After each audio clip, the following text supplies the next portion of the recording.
Gospod z vami. In s tvojim duhom. Iz svetega evangelija po Luku. Slava tebi, Gospod.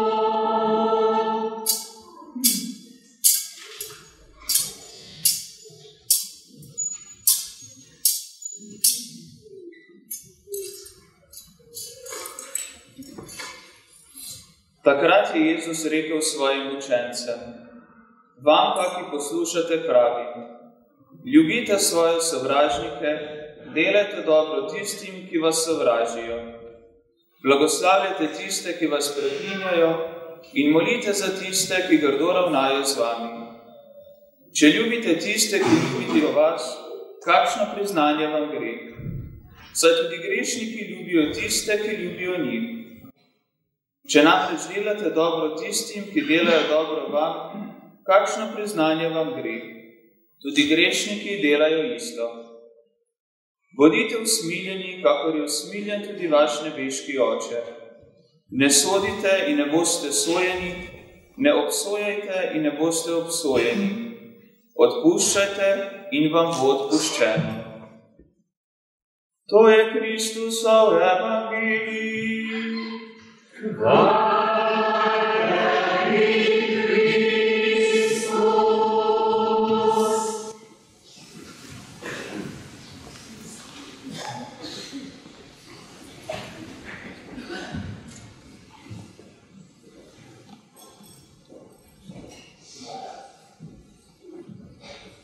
Spoštovani sobratje, duhovniki in diakona, dragi bogoslužni sodelavci, ministranti, pevci in pevke, dragi vsi častilci svete Jozefine Bakite, dragi bratje in sestre v Kristusu.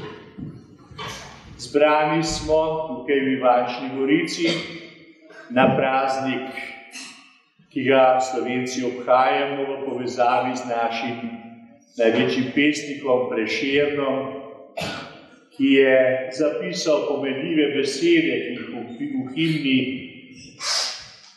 ponavljamo: Živela vsi narodi, ki jih repene doseči dan, da kodr sonce hodi, prepir iz sveta bo pregnan.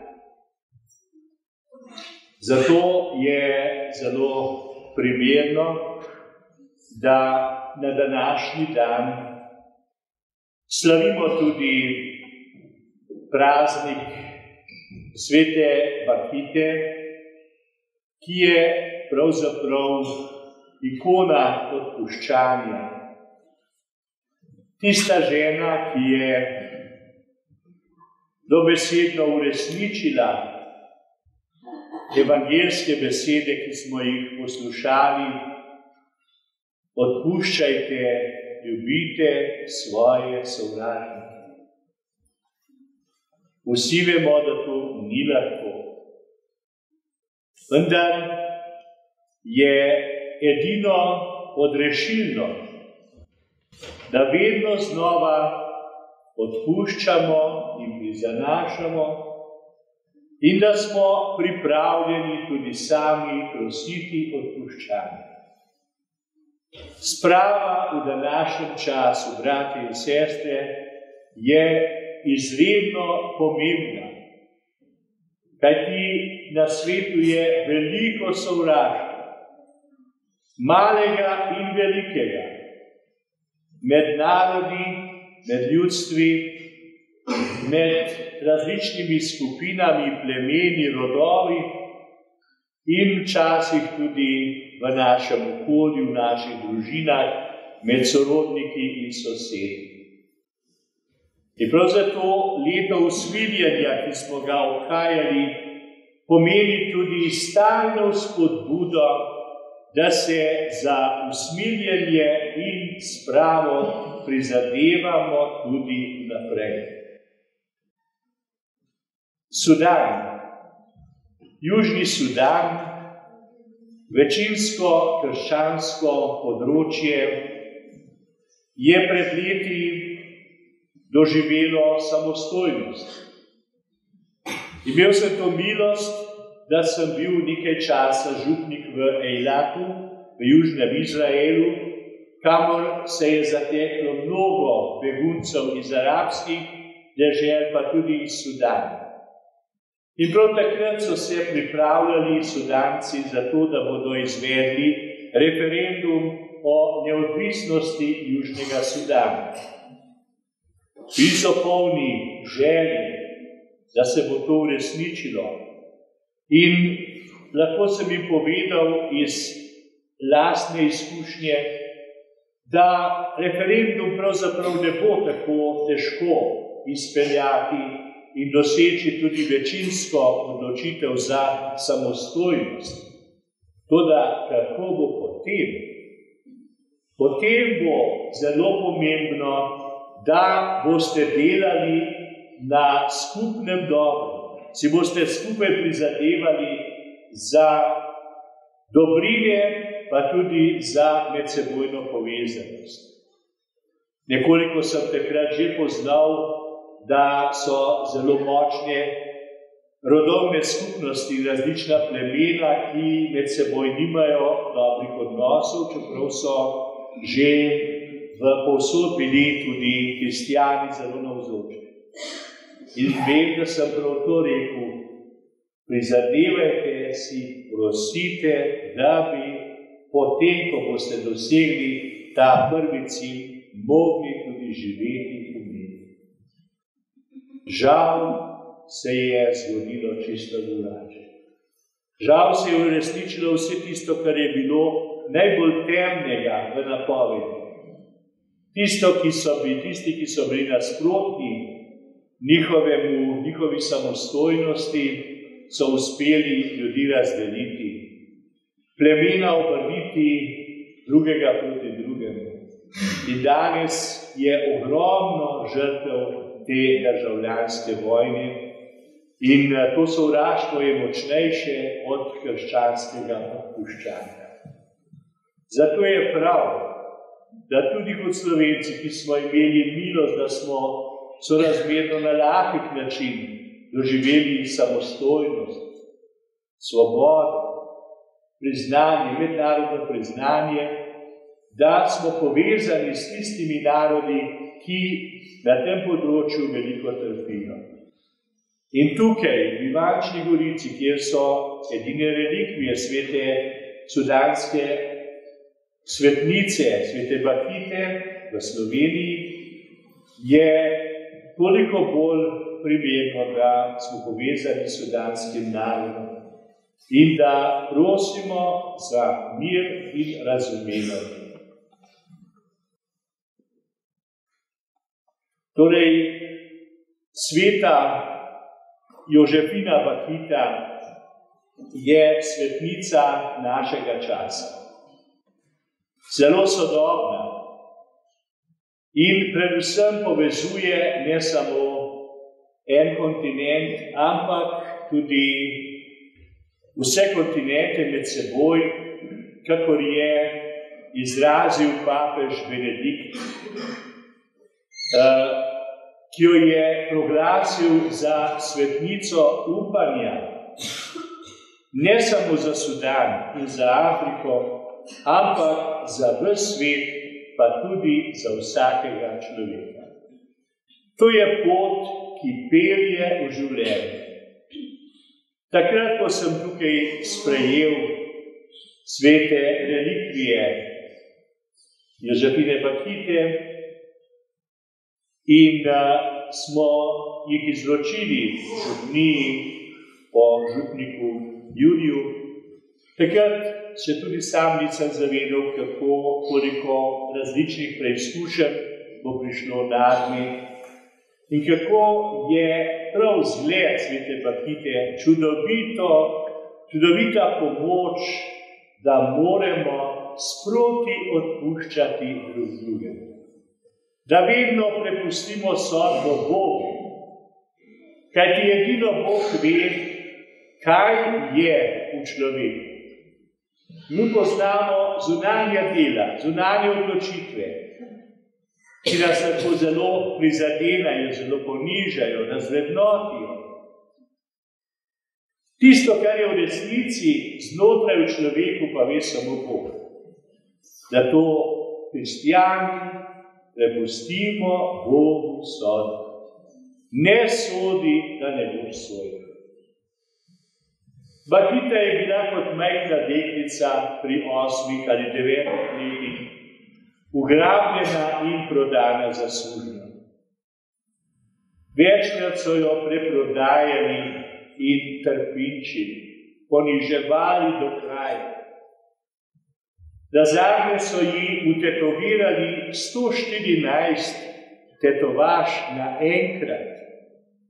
In rane, ki so bile odprte in so se gnojile, so še osolili, soljo še poglabljali to, da se ne bo zacelilo dolgo časa. Kajti taki sužniki so imeli veliko ran, veliko preizkušenj, so bili dragoceneži, so bili dobri za prodajo. Tako da je Bakita komaj ostala živa po vsem tem trpljenju. Kasneje je bila osvobojena suženjstva. Srečala je Kristusa in ga sprejela za novega gospodarja, drugačnega od dosedanjih, ki so jo trpinčili in izkoriščali, kajti ta gospodar je zanjo umrl in jo imel brezmejno rado. Ko so jo že kot redovnico vprašali, kaj bi naredila, če bi srečala svoje mučitelje, je odgovorila nekaj pretresljivega, nekaj neverjetno močnega. Pokleknila bi pred njim, da bi jim poljubila roko. Kajti, če se to ne bi zgodilo, sedaj ne bi bila kristjanka in ne redovnica. Ubožci verjetno niso vedeli, da so mi storili toliko zla. Bili so gospodarji in jaz njihova sužnja. Veliko molim zanj, pomislite to, kar pove sedaj. Da bi bil Gospod, ki je bil tako dober in velikodušen do mene, tak tudi do njih. Da bi ga mogli poznati in bi se tako ponovno srečali vsi skupaj tam gori v nebesi. Bakita je že kot poganka nosila v sebi neko vedenje, da ni sam. Kajti Bog deluje. Vemo, da je vsak človek ustvarjen po Božji podobi. Da smo si v osnovi vsi ljudje na zemlji, ki smo ustvarjeni po istem stvarniku, imamo istega Boga, med seboj bratje in sestre. Tudi tisti, ki ne verujejo ali ki da verujejo drugače. To razodeva našo temeljno naravnanost na Boga, na svoj izvir življenja, čeprav ga še mnogi ne poznajo. Sveti Avguštin osvetljuje to naravnanost z znamenitim stavkom. Zase si nas ustvaril, Gospod, zato je naše srce nemirno, dokler se ne spočije v tebi. Zaslužni papež Benedikt XVI pa je uporabil sodobno govorico, da človek nosi v sebi Božji genom, Božjo dedno zasnovo, brez katere ne more živeti. Spoznanje Boga, ki se je v Bakiti dopolnilo pri 20 letih s sprejemom zakramentom uvajanja, je dozorelo do takšne stopnje, da je zaradi Kristusa možno vse odpustiti. Takole pravi, oprostiti moramo vse. Ne glede na to, kako velike so bile žalitve, ker je Gospod trpel vse za nas in je odpustil tistim, ki so ga križali. V tej resnici je našla popolno svobodo v evangeljskem smislu, resnica vas bo osvobodila. Dragi bratje in sestre, naj današnje praznovanje in obhajanje svete Evharistije, ki je spravna daritev, kjer Kristus znova, tudi v vseh trpečih ljudeh našega časa, vstopa med nas, pride na oltar pod podobo kruha in vina in nas vodi na poti življenja in vstajenja. Živimo v času, ko je najbolj množično preganjanje in mučeništvo kristijanov v zgodovini Cerkve. Prav v zadnjih dneh so bili podani podatki, da je okrog 235 milijonov kristijanov po svetu stalno preganjanih in da vsako leto umre mučeniške smrti več kot 3500 vernikov. In v teh dneh bomo 17. februarja obhajali tudi tisto obletnico, 6. obletnico strahotnega poboja, ki ga je izvršila Islamska država nad libijskimi koptskimi kristijani v Libiji, nad egiptovskimi kristijani. 21 fantov, ki so prišli na delo, zato da bi mogli skrbeti za svoje družine, je bilo preprosto zato, ker so bili kristijani obsojeni na smrt za obglavljanje. In tista podoba, verjetno slika, ste jo mnogi videli v rumeno oblečene te mučence in zadaj črno oblečene rablje, ki so čakali z meči, so jo javno posneli, zato da bi ustrahovali tudi svet, druge ljudi. In med njimi je bil tudi 21-letni fant, doma iz vasi, kjer je bila doma tudi ena sestra, šolska sestra, redovnica v Trstu in je poznala mamo tega mučenika.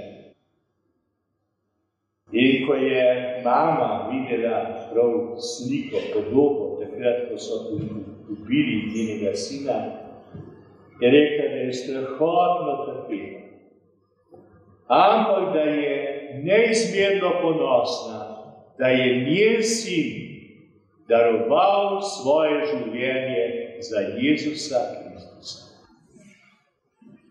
Glejte, tudi danes se dogaja in tudi mi bomo morali v različne načine za svojo vero trpeti, darovati tudi marsikaj.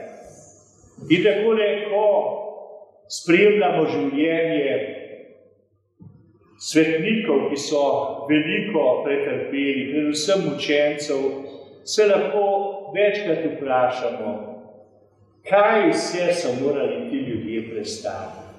Jaz pa včasih nisem sposoben, da bi odpustil nekomu, ki mi je mogoče naredil eno majhno krivico, ali ki mi je užalil, ki me je mogoče ponižal, morda ne vedi.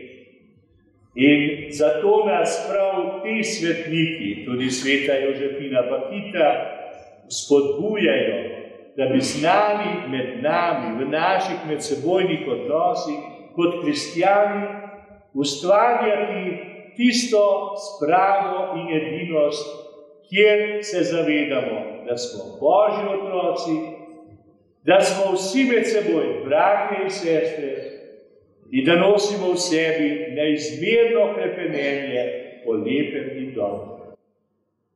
In čim bolj bomo to milost sprejemali od zgoraj, od Jezusa Kristusa, ki daje življenje za nas, toliko bolj ga bomo mogli deliti tudi z drugimi. Vsem želim lepo praznovanje. Amen.